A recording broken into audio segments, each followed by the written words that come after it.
Can you take your seats, please?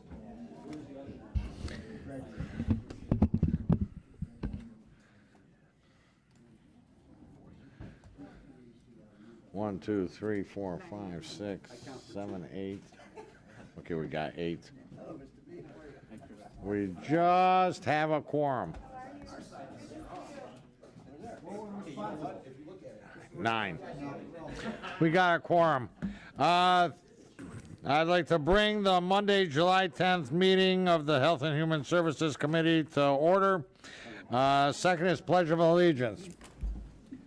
I pledge allegiance to the flag of the United States of America and to the republic for which it stands, one nation, under God, indivisible, with liberty and justice for all. Thank you very much. Is Mike back? We got 9. Okay, I'm just gonna grab my computer. No, you can't grab your computer. Adoption of the agenda. Do we have a motion to adopt? We have a motion by Sauger, support by Lucido. All in favor, please vote.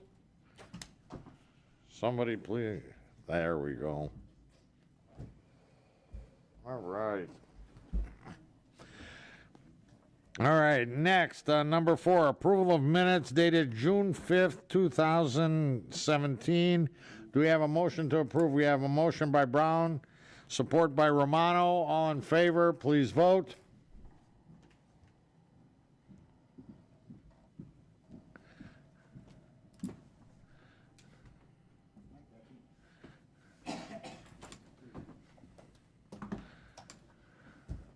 Okay, passed 8-0.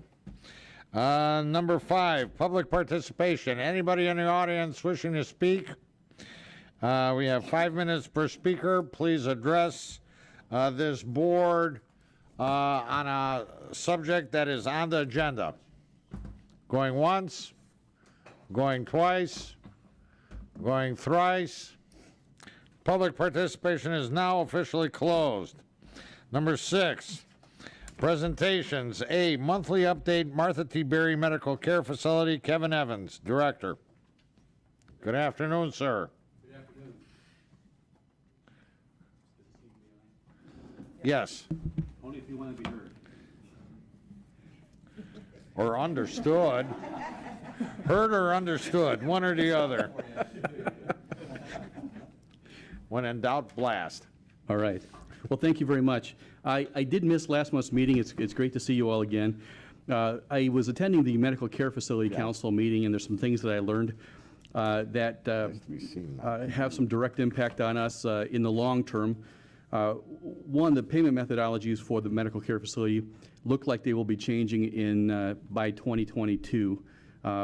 We're just beginning to get some information on how that would look, and I'll share, of course, with you as we go.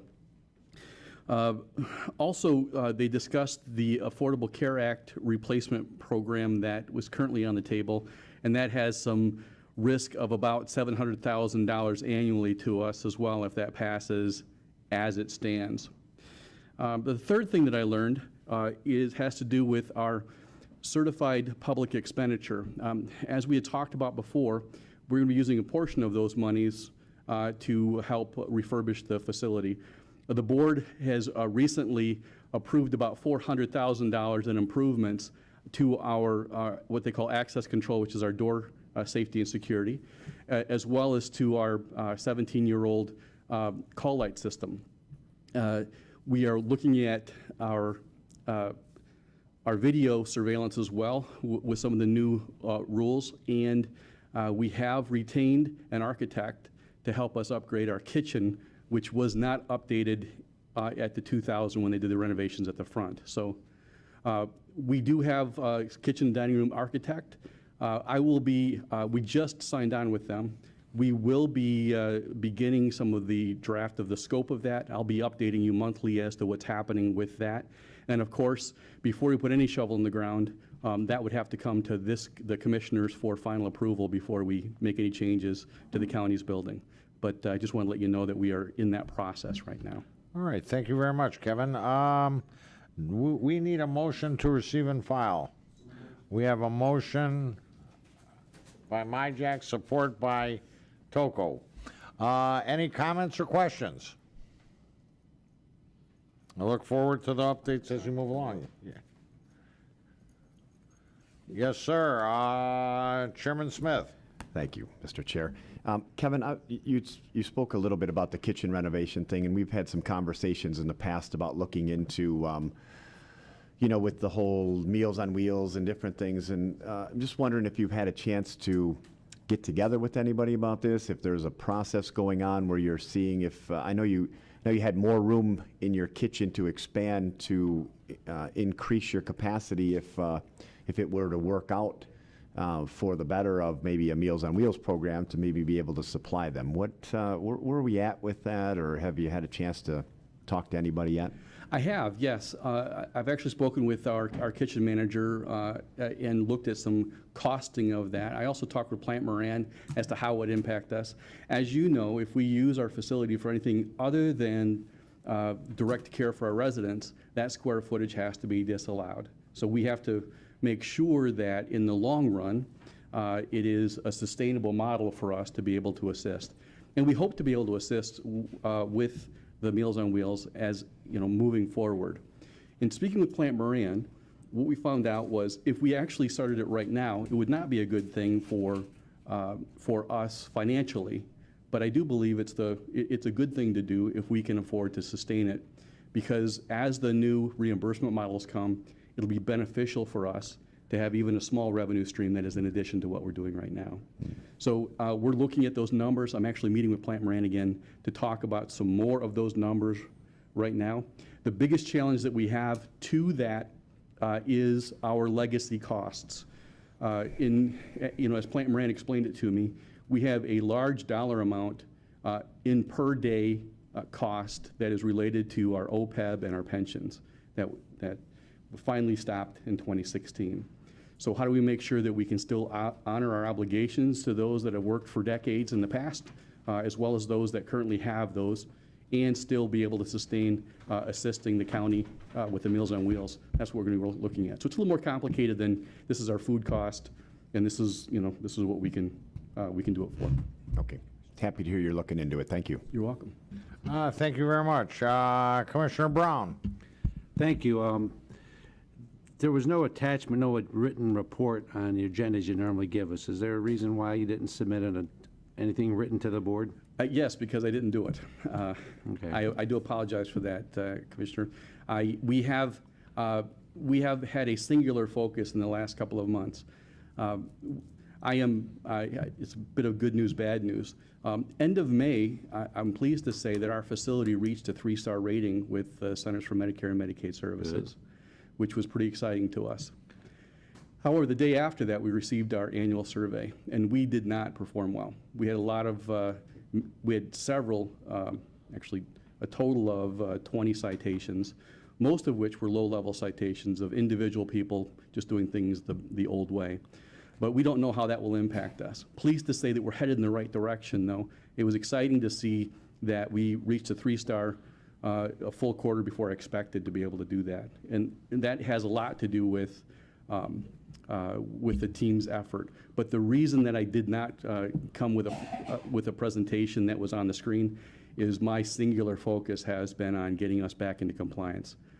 How that works is we have a window of days that we have to come into compliance with, and the survey teams have not returned yet. So they expect 100% compliance with everything that we say we are going to do in our plan of correction. Right. If we are out on one of those items, for example, if we say we are going to survey something 24 hours a day and we survey it 23 on one day, we are out of compliance.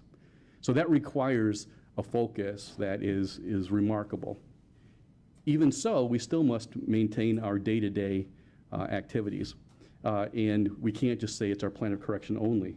We still have all the other things that we were doing well that we have to make sure they stay in place. Well, I assume that, so next month you'll have a report and you'll go through this in detail. Yes. I've got great confidence. I think the board has great confidence in what you're doing over there, but, it's important that we get those because I value them anyway. Well, thank So, you. Thank you. Thank you. Thank you, Mr. Chairman. Thank you. Next we have Commissioner Toko. Thank you, Mr. Chair. What is the current census at the facility? We have 197 right now. And that is significantly lower than it has been in years past. It is still higher than the county average. Right now, we are averaging about 90.5%. The county is averaging 83%. And that comes out of the Certificate of Need section of the state of Michigan. They publish those. And we had discussed this in the past. The reason that we're having that downward pressure on our census is due to a number of external issues. We have more competition from assisted living that is bringing in, they do a la carte services for people that are nursing home eligible. We also, and then they bring in other services from the outside. We also have, and as you know, in the county, we have a number of assisted livings that are building. We also have downward pressure from CMS to not have people go to nursing homes. So that is something that is pretty clear and consistent. So as we're looking at what's happening with our systems, we have to make sure we recognize that's what's happening and begin looking for other revenue streams so that we can maintain self-sufficiency as much as we're able to do.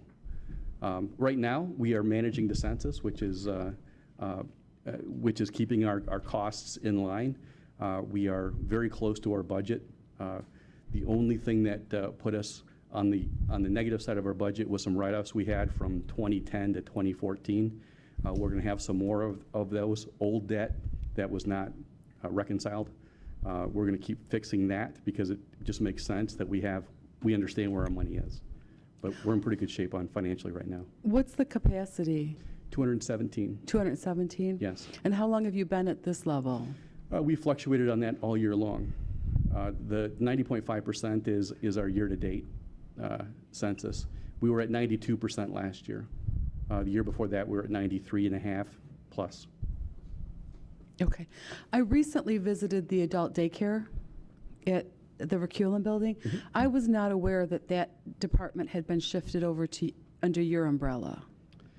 Well, it has been for as long as I've been there, so I don't know when it was shifted, but I do know that I'm directly accountable for that. Okay. What's the census in that program? We have 23 in right now. And what's the capacity? Just under 50. They say it's 50, but I believe it's 48 or 49. Okay. And are you operating still 2 centers, or is it just, are you doing the south end of the county as well? No, we're only doing the Reculum building. Okay. And how is that affecting the budget? What is the impact of that when you have half of the amount that you can? Well, that one always has been managing the census, so that's a break even for us. At 23 is a break even? Yes, because we manage with census on that. Our number one expense there, of course, is labor. So we have the right number of staff to be able to manage that properly. Okay. All right. Thank you. You're welcome. Thank you, Commissioner Toko. Kevin, can you verify what's your break even as far as census as amount of people at Martha T? At the skilled facility, our break even, all else equal, is 201 now. It used to be 205, but we have been working on some cost reductions. We also had that revenue increase last year that helped us with that. So 201 is our break even. So I do have to constantly make adjustments on staffing to make sure that we stay break even. Right. Okay, very good. Any other comments or questions? I do have one question, Mr. Chair. Oh, And you forgive me. never pressed the button. I did, but I withdrew it a couple times too, because a couple times my questions were answered too, but I do have one. Okay. Yeah, I know it's a different demographic, it's an older crowd. What about, is there any issues, we hear about the opiate crisis all the time. Do you guys find an increase in even in that age demographic where you're treating folks for issues related to like addictions of any sort? Do you see that? She's sorry. Well, I know, I heard that. Right. We're all kind of sorry. Yeah, I know. We're actually that's one of the areas that we discussed at the conference about the risk of that. We are not equipped to handle substance abuse consistently. If they have substance abuse and they are also physically unable to move, then we can assist them with that.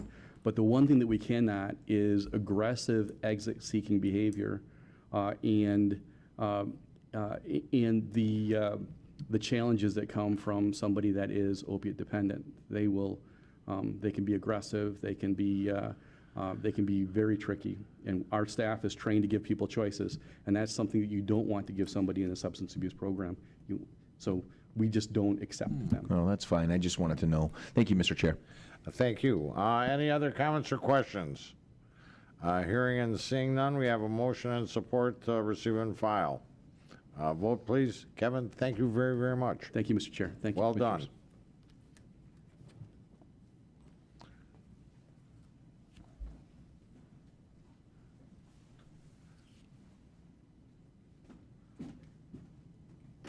Okay, that passed 11-0. Next, Department Quarterly Report, Director Rios. Hello, Good afternoon. good afternoon. I attached a few different documents this time. The GDX was published, which is the gross distribution of funds expenditure for VA. So basically that tells us an estimate of how many veterans we have in our county and how much comp and pension is received in our county as far as income coming in. And then at the very end, it says unique patients. Well, that number is how many of our county residents are enrolled in healthcare at the VA. So that is 9,319. So this gives you a comparison with all the other counties in Michigan. And also the total at the end of the report for how many veterans in Michigan, which is 623,000 for Michigan.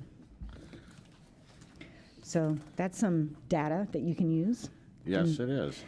So then some other data, we did gain our new space from Legal Services. They moved over to the 32 Market Street, and we jumped on the 4 offices that they vacated as fast as we could. So fast that across the hall was wanting my space.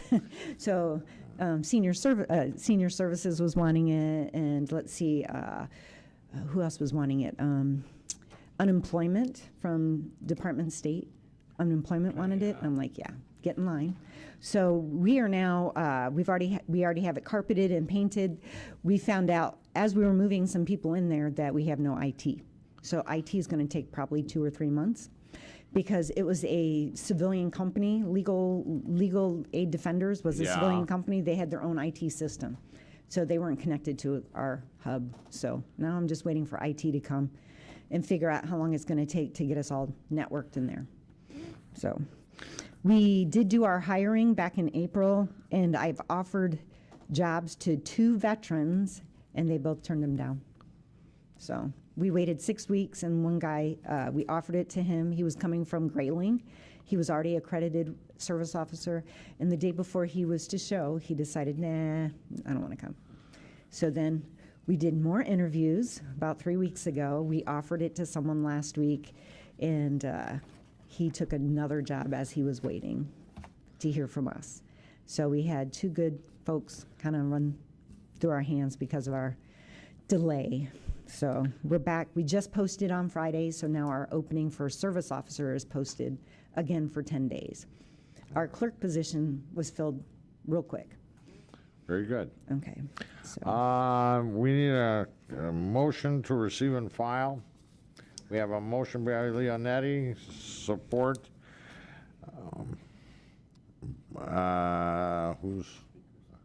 We have speaker Don Brown, Commissioner Brown.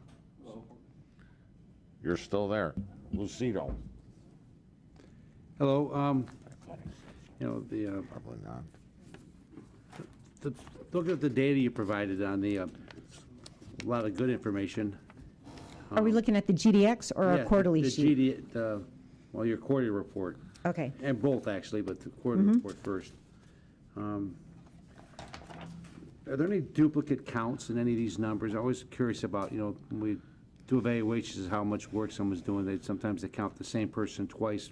They might be in there for 2 type of things, but maybe we're counting them twice. Is there any of that going on? Well, we do count the numbers at the top, which are contacts. That's how many people walk through our door. So if it takes them 4 visits to do a claim, that count is going to be up there 4 times this quarter. Now, under number 3, fully developed claims, it's going to only go as once. Right. Because I'm only submitting 1 claim to the VA. So that's really the number we want to look at, how much traffic's really coming in there. Yeah, so the number 1 section, which is personal contact, that's Yes. traffic. That's total traffic. All the other numbers are actually what we submit to the VA, or county burials and trust fund and relief funds. And trust fund and relief fund is usually to visit also. They'll come to the window, we'll give them the documents, they'll get them signed, and then they'll come back for their appointment.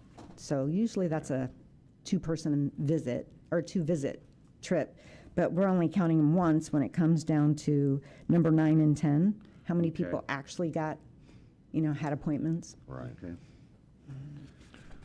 I haven't had anybody complain that they had to wait an hour and a half for you to come by. We went to look for a key, so I appreciate your promise of service to the veterans in my district. The other numbers, from the GDX report, is there anything there that draws our attention that we should be paying attention to? I mean, I don't know in what context, whether these numbers are higher or lower in terms of year-to-date versus, are they trending up or down? Or Well, the is that- veteran population is trending down. Yeah. That we have seen, and if you read in the remarks section on the last page, they get it from the VA Office of the Actuary. Well, try calling the actuary and asking them, where do you get this? Yeah, good luck. Because we have active duty. I don't think they're counting the active duty population, the guard population. They're not counting those. They're counting just true veterans who have gotten out, who use VA services. So, All right, thank you. yeah, that's to me is a mystery. Okay, thank you. Thank Mr. you. Chairman. Thank you. Next, we have Chairman Smith. Thank you. Thank you. Hi, Laura. Thank you for coming on Hi, this sir. lovely day. Yes. I have some questions on the quarterly report. And I'm just looking, comparatively speaking, to last year, our numbers are lower on almost every category this year. And I'm just wondering, is that lack of staff, or if there's something that's driving these numbers to be down? What I think is driving the numbers to be down, as far as the dollar numbers in like 11 and 12, and just even the people that are coming in. People that are being So seen. the people that are coming in are being seen. A lot of the veterans that are getting out of the service, they're doing their claim while they're on active duty. So we might see them, we might not see them. Where before, they had to come in to see us because we did their claim. So you're saying they're getting a little better info before they get Oh, out yeah. now? Oh, they're getting their claim done before they get out. Good, okay. So the folks who we are seeing are the people from Selfridge, because Okay. they're sending them to us to get their claims done. But for all the people that are stationed everywhere else that return back to Michigan, to come home after they get out, they already have them done. The other thing is the VA has changed how they rate claims and do claims. So it's a queue now where it's not a paper file. So I send everything electronically, and Detroit could be doing a claim, or my claim that I just sent in could be done by California. It's one national queue. But here's the problem. When Detroit did the claim, they would give the copies to American Legion and VFW because they were on the same floor as Detroit, the raters. And as soon as they rated a claim, they would just put it on a table, and the next day they would take it off the table. That gave them the opportunity to make copies of that rating decision. So then I would get a copy immediately when they rated a decision. Now, American Legion, VFW, Purple Heart, none of the coalition is getting copies unless you unless you become a robot and check everybody's claims every week and look for them. So I have to actually now go in the VA system and look at, and I only have about 50 claims. My folks that work full-time on these claims, they've got probably hundreds that are pending. Right. And they have to look at those. So unless that veteran comes back to us for a question or an appeal, we don't see that they got awarded. Okay. And so it's harder for us to track that. Got it. Okay, and I read through your, what's the name of this thing here? What every veteran should know, the Veteran Information Services, and it actually sounds like they're doing a lot of things to, and I'm not real thrilled with most of the things that he's doing, but it sounds like the president signed in some Accountability and Whistleblower Protection Act, and it looks like they're doing some things off taking the, some of the years off the wait for the appeals. I can't believe it's 5 years to appeal at this point. Anyway, it sounds like there are some good things kind of coming down the line here too for the veterans, which I'm happy to hear. And We get this quarterly, so are you interested in seeing this? I And like adding seeing it? it. I mean, monthly, no, actually, I think we get it monthly or quarterly, so I'll add this to everybody's. Okay, thank you. So, Yeah, I like that. That would be perfect. Thank you. Next, we have Commissioner Lucido. Hi. To press my button. I just want to go back to that service officer that you were talking about hiring.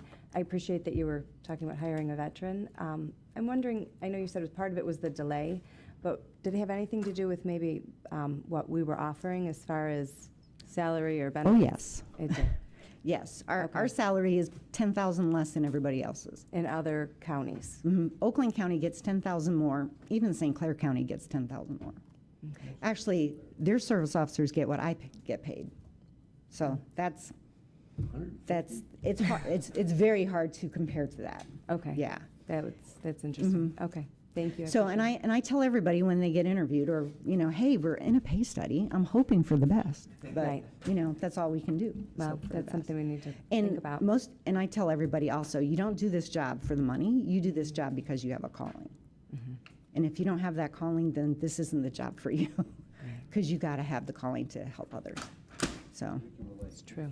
Okay, thank you. thanks. Thank you. Next, we have Commissioner Leonetti. Thank you, Mr. Chair. Hi, Laura. Good to see you. I'm looking again at your quarterly report. On the right column, under quarterly accomplishments, outreaches are 12. Are those 12 new people that you've gone out into the field and brought in? Is that what that number stands for, the outreaches? That's usually speaking engagements. Okay. So my goal that I can control is how do I get more veterans enrolled in healthcare, or how do I Absolutely. get them knowing what they don't know? How do I Gotcha. introduce them to VA benefits when they got out in World War II and they don't know about, so we do speaking engagement. Okay, so that number represents the different places you've gone to try to recruit. That's very important.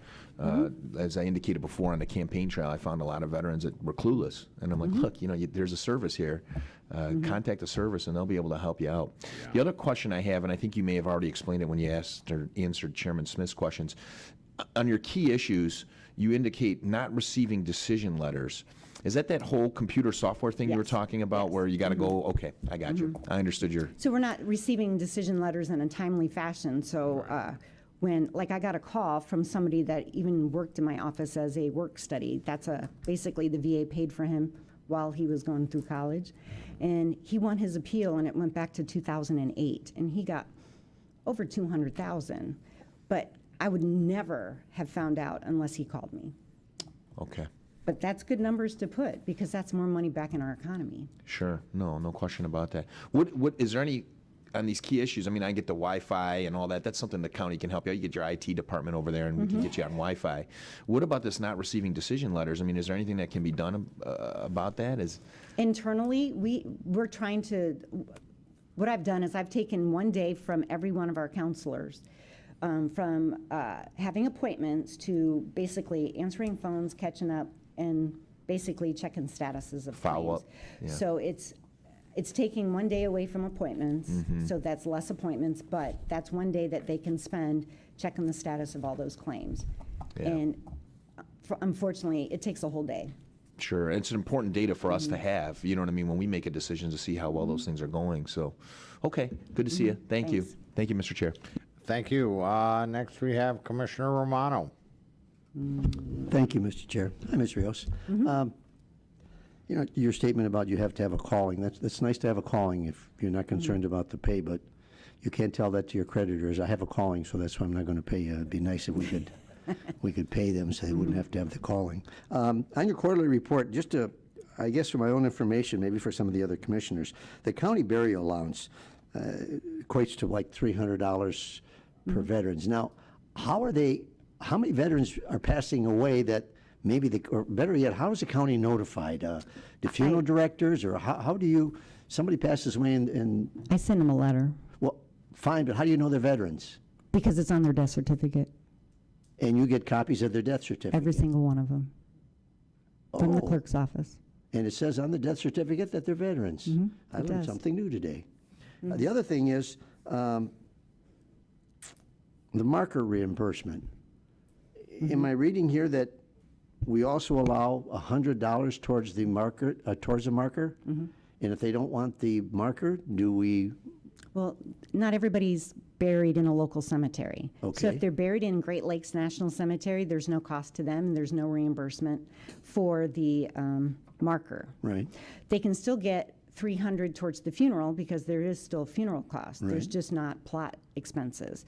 So it's based off of their income, and they have to have less than $40,000 in assets. And it's a state law. It's one of the state public acts that directs the whole entire state that we pay this. So more than not, you pay the 300, but probably not the 100 for the marker. Depends. Honestly, I'd say probably 70% are being still buried locally, and maybe 20 to 30 to 25 might be going up to Great Lakes. Oh, okay. Thank you very much. That's all I have. It's not Thank in you, our Chair. county, so Great Lakes isn't in our county, so it's still, and a lot of people bought their plots, you know, it's the Years same ago. family Years plot ago. from 100 years ago. Yeah. Yeah. So it's Thank you, already Ms. Rios. pre-bought. Thank you. Last but not least, Commissioner Sauger. Yeah, Laura, how long has that pay study been going on? It's the county pay study. Yeah, with the other tri-county areas to attract people. Well, we started our own pay study in 2010. So our department tried to get a pay raise in 2010. So that wasn't successful.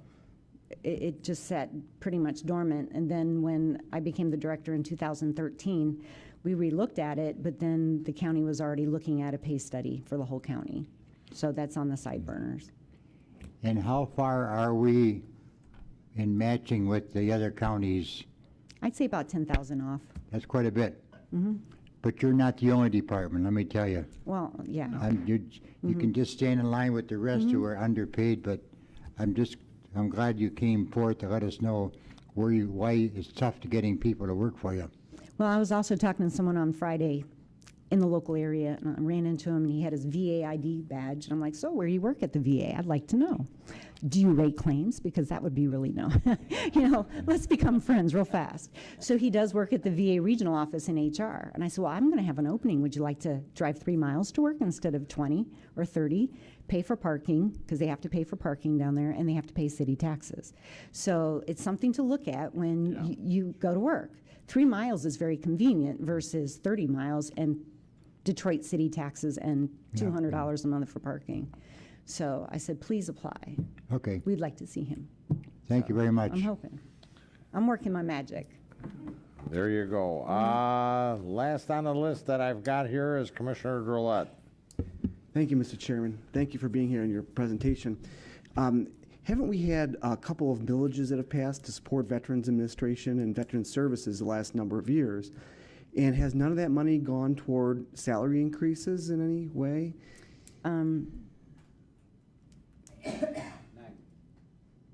No. Really? No, because that's directed by the county. Okay, So it's so- part of AFSCME. We're part of the union. Right, right. Well, So I'm the not, union they are. contracts have essentially guided the financial reimbursement. But the department's budget must have gone up substantially as a result of the approval of those millages. No.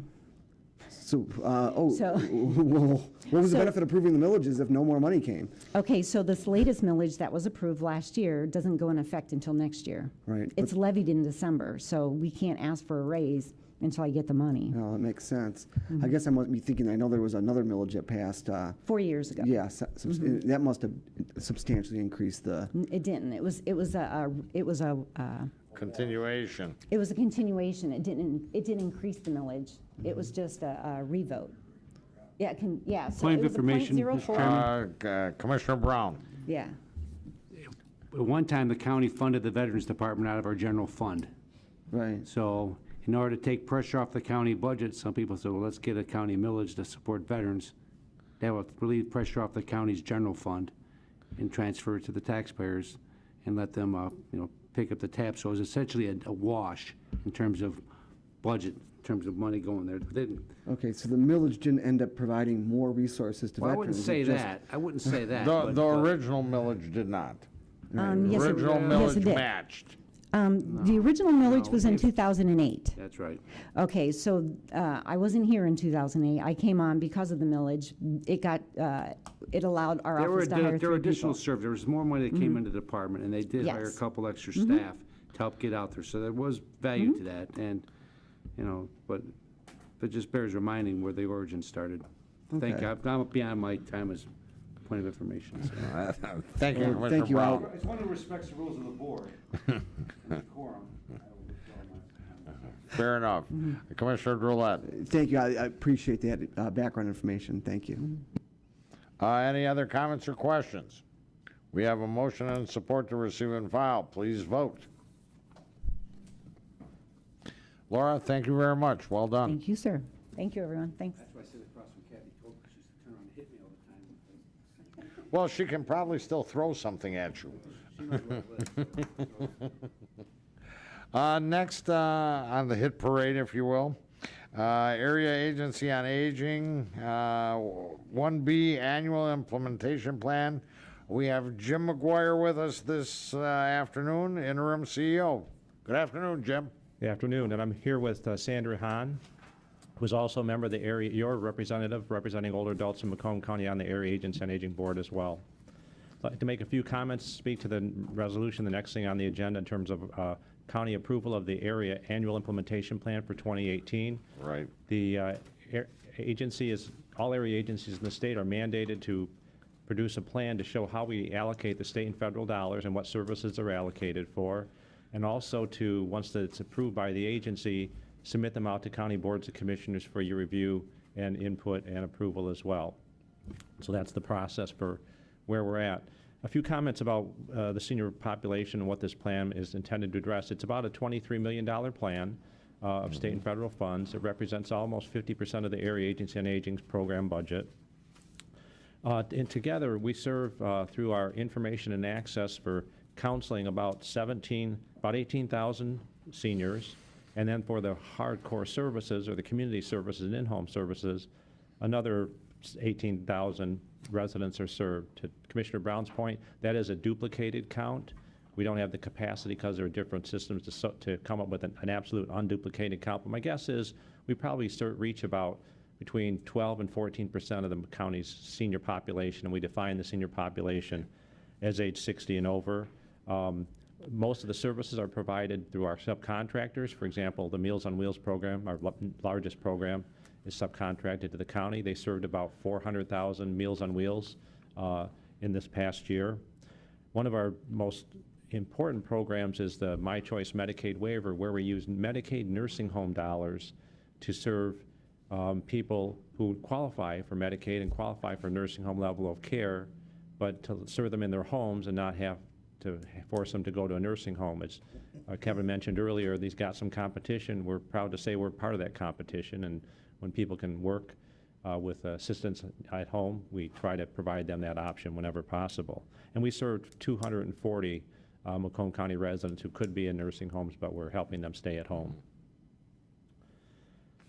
And that program is beneficial for a lot of reasons, not the least of which is because it's a cost savings. We do it at much less cost than we would have to reimburse in nursing homes, and those 240 people that we served in recent years actually saved the state about $7.7 million. So it's a very good value. In Macomb County, according to SEMCOG's population projections, just over, in fact, this year, the county went over 200,000 seniors, residents age 60 and older. The thing you've got to remember is there are more seniors in Macomb County than there are school-age children. In fact, there's about 40% more seniors than school-age children, and that division will continue to grow. I see some of the older ones smiling.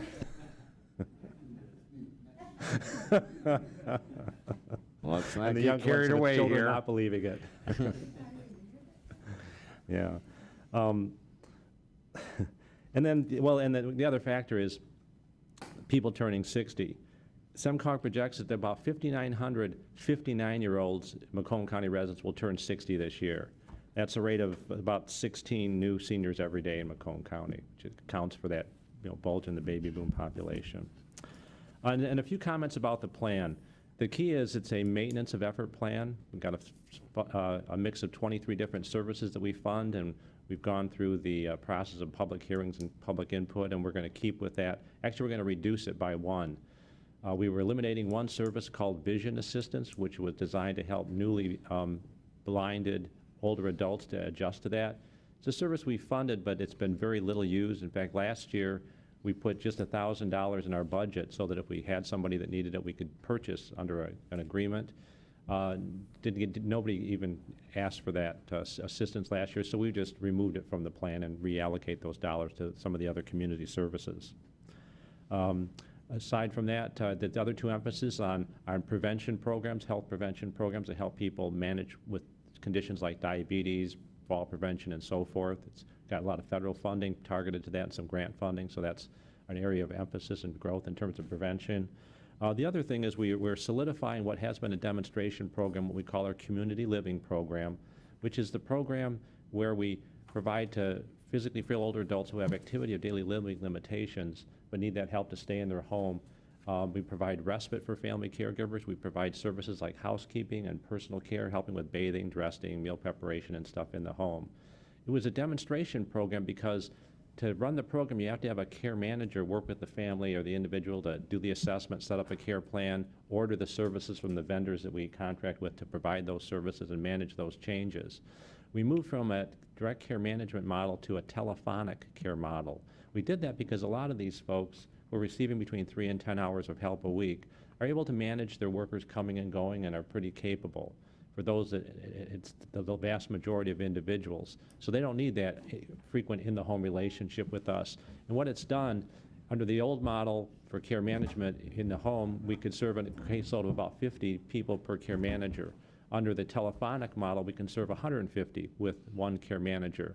And that allows us to redirect a lot more of the dollars into services. We've been working on it for a few years now. We're happy with it. The quality results are good. And so in our plan, we're solidifying, moving from a demonstration to a permanent program at the agency. Now, there is one issue I do want to bring to your attention with some trepidation, and that is when we look at the service, there's a disparity in terms of what I would consider to be some underserving of Macomb County.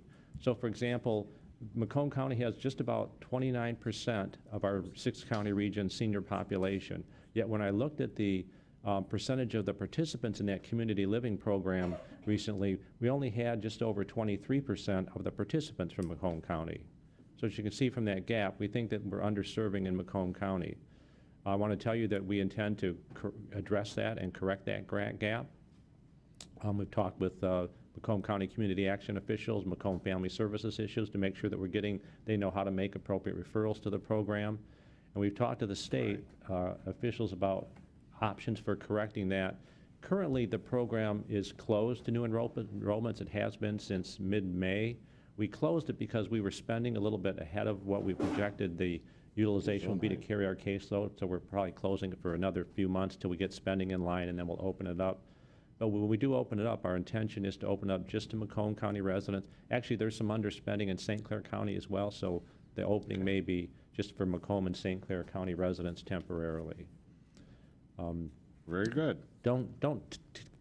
It's a complicated thing because like Monroe County gives us a lot of money to overserve, so they never have a wait list in Monroe County, so that the percentages haven't factored or backed out some of the figures, but in essence, there's underserving. I've discovered it when I came on board in this position, and we intend to address it. The other thing that I should want to make you aware of is we have a Macomb County office. It's in space that's what I consider to be substandard in terms of the facility, the safety that it provides to our staff, and an uncooperative landlord who won't do things like fix the toilet permanently. So we had some discussions with Steve Gold before he left about space that the county is and securing space at schools or in other county offices. And so we've had some discussions with space.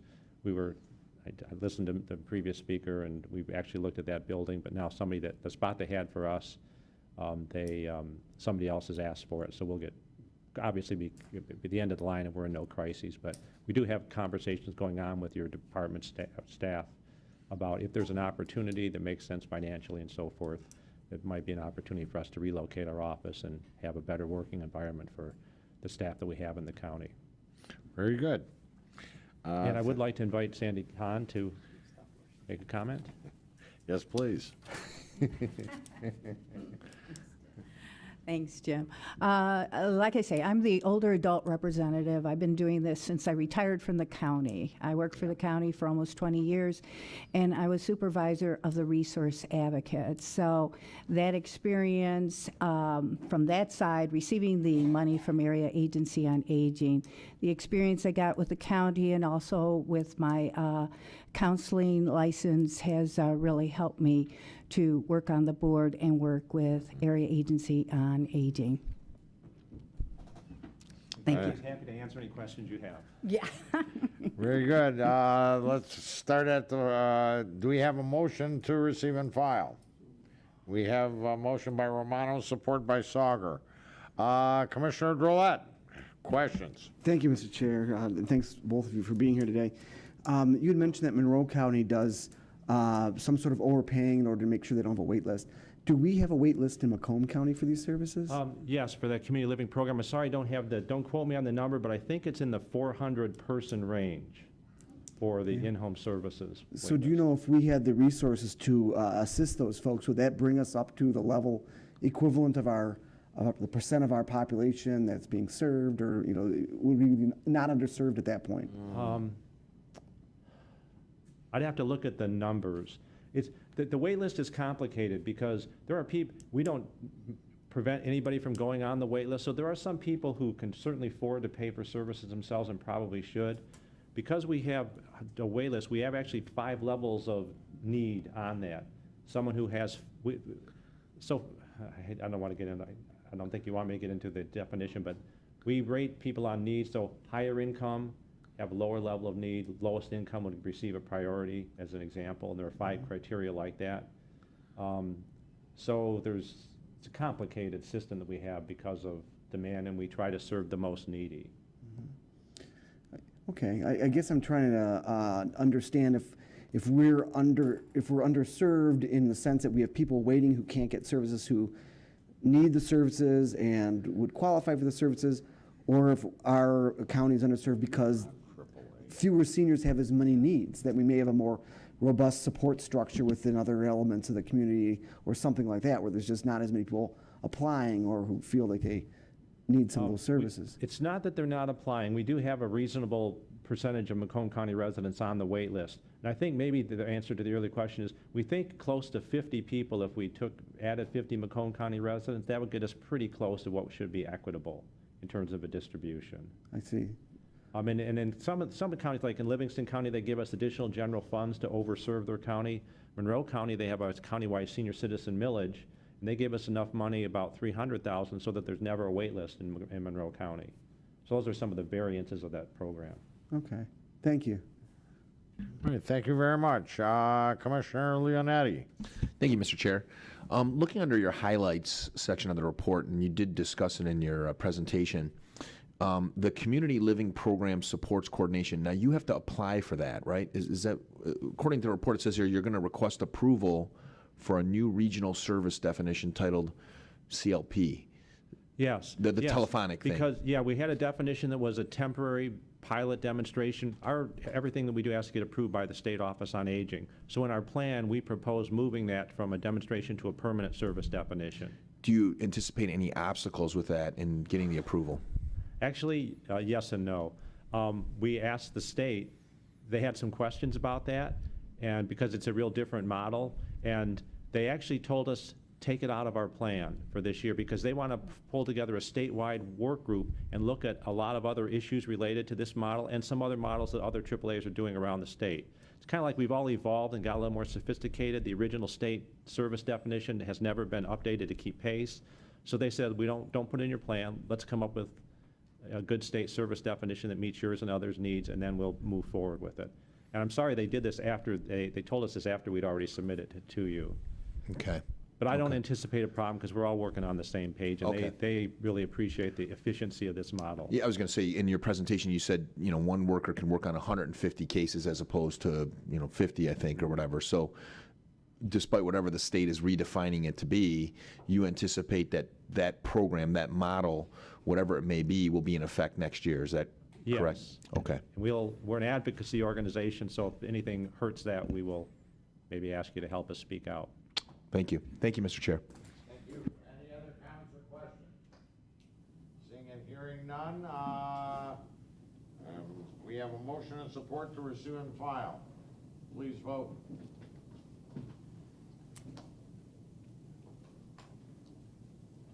Jim, Sandy, thank you very much for coming. Good presentation.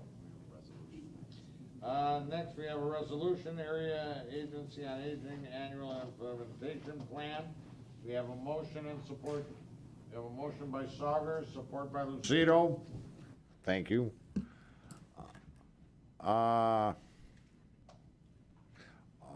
Any other comments or questions? All in favor, please vote.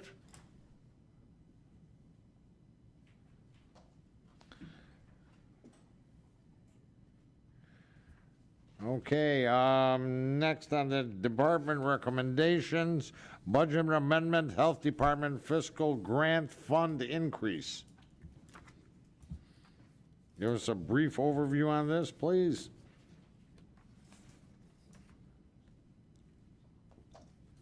Good afternoon, Board. My name is Andrew Cox. A lot of you probably don't know me, but I'm the Director of Environmental Health, and the program of emergency preparedness falls under my division. So I'm here on behalf of Bill Rodella, who couldn't be here today. Right.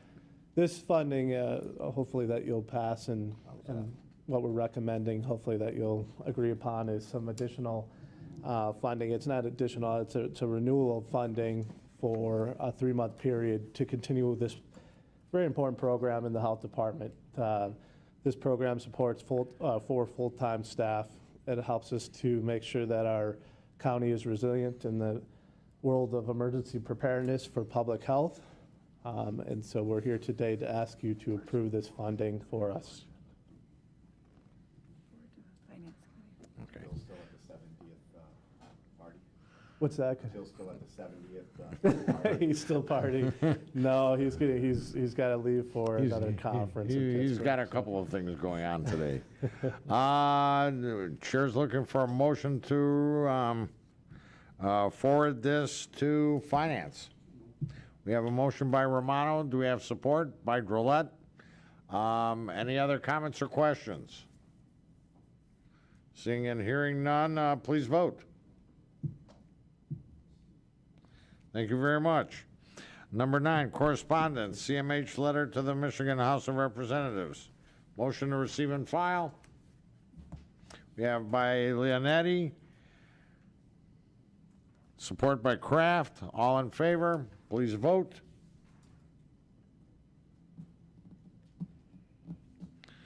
Thank you very much. Number 10, new business from commissioners. Commissioner Majak. Thanks, Mr. Chair. So we had a mid-board meeting this morning. Just want to let you know a couple things that took place. The 15-mile interceptor repair project, it's on schedule for to be opened up actually at the end of the year. Project cost is still about $75 million, which is about $25 a home per year for 25 years, just to let you know that. Second thing is we've closed a claim with the Albu family, which they own the home that was the closest to the sinkhole. So that's actually resolved. We're done with them and paid off goodbye, and we're safe. No future lawsuits there. That was $151,000. It wasn't for the home. We reimbursed them for the home, I think about a month or 2 ago. This was personal property, lodging, food, moving expense, attorney claims, so on and so forth. Okay. And then the third and final thing you should know about is the lawsuit now that I didn't actually see it, but I just looked on Macomb Daily website. It's there right now. So basically, the city, I'll read here, Macomb Daily says the sinkhole could have been avoided, seeks to have insurance foot the bill. So they're claiming that we have a county insurance policy that will pay for this, number one. That's one thing in the lawsuit. And the second thing is they are seeking for an independence receiver of the mid-board. They're basically saying that the mid-board, that there's a conflict of interest there, and that the court should allow an independence receiver to be there, and then once that's done, they can decide whether or not they want to sue the county or not. So I just want to let you know that there's this amended lawsuit claim that we'll be hearing more about in the coming days or weeks. Thanks, Mr. Chair. Thank you. Any other comments or questions? Commissioner Smith. Thank you. Rob just talked about one of the things I was going to talk about. There's a few other things going on. I sent out a request to all the 5 electeds, and I'm putting it out to all of you now. We're looking at improving the ethics ordinance. I know last time those of us that were here, we went through and amended a few things on there. I think there were a few things left to go, but we kind of pushed that off, and we were going to do that at the end of the year. We didn't. So there are a few things that I know a few of the departments had questions on and concerns on. So I put a request out to the 5 electeds, and I'm putting one out to all of our commissioners. Please take a look at the ethics ordinance, see if there's anything that you think might need revamping, and then I'll talk to any of you that are interested in sitting down with me when I get all the feedback from the electeds and from the commissioners, and coming up with what we can, at least as a subcommittee, bring to the board and try to make this thing a little tighter, a little easier to read, and a little bit more fair in some areas, I think, too. So that's number one. Number two, I had Patty email you a copy of this, so you'll have this. It looks like there's, not only it looks like, there is a ethics, or not a report of potential Medicaid fraud abuse at the community mental health filed against John Kinch at the state level, and there's going to be an investigation on this. You'll read it all in here. Everything's in your packet. I just wanted you to be aware of it if it gets out on the paper, so you guys have the details on what actually happened. So the whole back and forth between Mr. Kinch and his compliance officer disagreeing on whether Macomb County should be covering an individual or not. It appears that the compliance officer, following the law, says that they shouldn't be covered, and Mr. Kinch thought that they should be covered and kind of overrode that decision. Therefore, they filed a complaint against him on this, and you'll get the gist of it. It's pretty quick in the whole text back and forth and emails on what's going on. But I just thought all you should be aware of what's happening in case you get questioned on it. That being said, I think that's all I have right now. Thanks. Thank you, Mr. Chair. I'm sorry, one more thing, ethics board related. Back to me. Jim McGuire resigned from the ethics board. So if any of you have any ideas on anybody that might be a good fit on that board, please bring them forward. I think everybody on that board has at least resigned, except for the chairman of the, Mr. Ambroyer. So, It's a nice thing to put on your resume. You can apply, be appointed to the ethics board for a couple months, resign, do absolutely nothing, and then leave, and that's it. Okay, that or there's- yeah, Commissioner yes, Smith has the floor. Right. So that, or maybe there's an issue with the leadership there. I'm not really sure which it is, but it does not seem to be a position that's Highly coveted. people are staying with a long time. However, I would love for us to know somebody and to have one of our commissioners put forth somebody they think would be good for this position. So that'll be coming up shortly. I think it's the pay grade. Great. Mr. Chairman? Commissioner Brown. Can we get a request from Dr. Ambor, how many people have been appointed on that board in the time it was formed? I mean, and how long the term is? I mean, has it been, that's probably at least over 7, I think people have come and gone through that board. Maybe it's a little more than that. I mean, it's No idea. We can find that out. I'd be careful, we're losing count. Point of information, though, we shouldn't Commissioner Tocco. jump to conclusions on that. Yes. I know that, well, Mr. McGuire was just elevated to magistrate, so there may be some conflict. I'm not certain. Probably. That could very well be. So, I mean, before I think Oh, we no jump. disrespect to Mr. McGrail, I'm just saying, Right. generally, been a long list of people been coming through there for some reason, they don't seem to stay. Okay. I have Commissioner Sauger next. Okay. I just got a follow-up question, to Bob. That lawsuit they're talking about, will that hinder any payments from the county in regards to this sinkhole that the mayor over there wants to file? I haven't read the lawsuit, so I can't answer that. I mean, you probably don't know. All Brian. I know is that they're claiming that the mid-board is a conflict of interest. Myself, being a county commissioner, Candace Miller, and Brian Santos, because we're all county employees, and therefore it's a conflict that we won't, the mid-board won't, sue our own employer, if that makes sense. So that's, I talked to the mayor of Sterling Heights today, and we went over that. So I guess it's just in the lawyers and the court's hands right now for this, so. All right. Commissioner Lucido. Hit your button. If we're looking for somebody to recommend for the ethics board, what kind of credentials are we looking for? Does it? No felonies.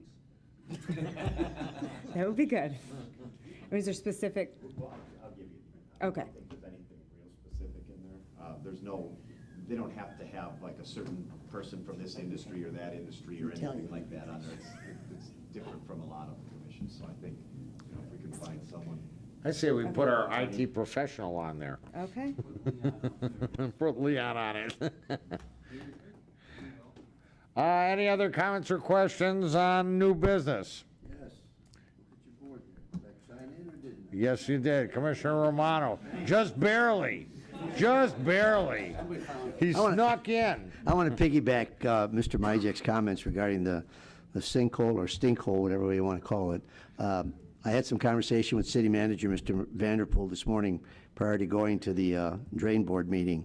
And again, this is his comments and not mine.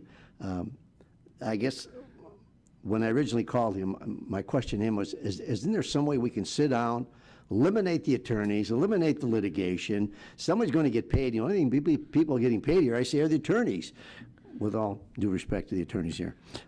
Sure. So my question to him was, why can't you guys, he said, we've tried that. Ms. Miller, and I'm just giving you what he's telling me. Ms. Miller doesn't want to do that. We have asked her for the name of the insurance company that's covering, so that at least we can contact them to see if there is a liability insurance covering the stinkhole. And we've been refused that also. So this lawsuit was filed for a couple of reasons, and I think Mr. Majek covered one of them. They want to make sure that there's no conflict of interest. They want to find out who the insurance company is there liability on the county's end, and if in fact there is, how much is the liability as far as the insurance coverage is concerned. So that's probably why Sterling Heights has filed a lawsuit. And listen, being a commissioner for Sterling Heights, as someone agree with them, and I'm in a conflict of interest here because I'm also a county commissioner, so I can understand where the conflict comes in. That's it. Thank you. Have a great day. Thank you, Commissioner Romano. You don't look any different. Conflicted or not. Last on the list, Commissioner Brown. I pass. You're on here. I pass in the spirit of cooperation. There you go. Any other comments or questions? New business from staff. Hearing and seeing none. Number 11, public participation. Anybody in the audience wishing to speak? Going once, twice, thrice.